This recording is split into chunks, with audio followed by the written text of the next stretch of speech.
Hello there, croeso and welcome. I'm Shadow Lemmax and I'm back here on Wreckfest to do this week's weekly challenge for the solo tournament, which is a time trial, time attack on the Pinehill Raceway, the rally circuit reverse.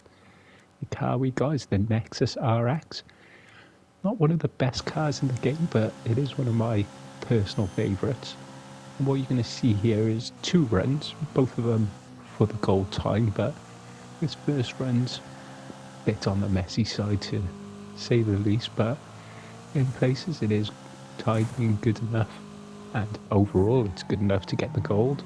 This is a track I know quite well and a car that I enjoy driving in. It is a front wheel drive car, which means it just suffers from endless understeer. So you really want to get your braking done early so you can get turned into the corner early, as I failed to do there, running very wide on that section, just carrying too much speed in. As you can see, if you carry too much speed into the corner, there's not much you can do to alleviate that.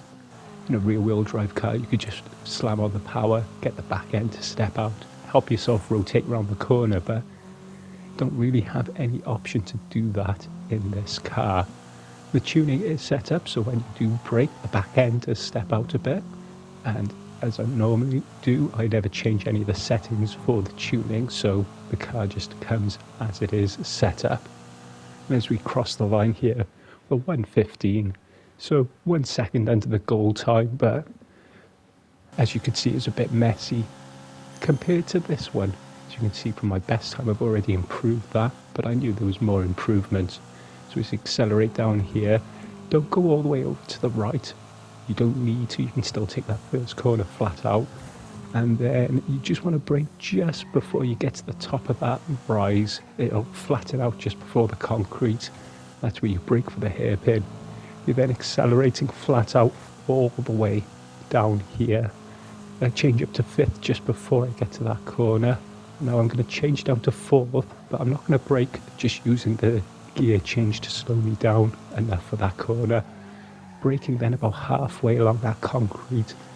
Carry a bit too much speed in there, but I get the rotation enough that I can sort of turn the corner into a V when really you want to just be as tight to the apex as or tight to the inside of the corner as possible. Carry the speed through, run a bit wide here, and then stick to the left, and just as you go over this crest to go down, that's when you start turning in for that final corner.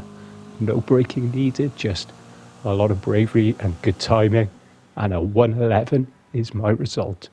So I just want to say good luck with this challenge. Hopefully you can beat my time. Diolch, and thank you for watching.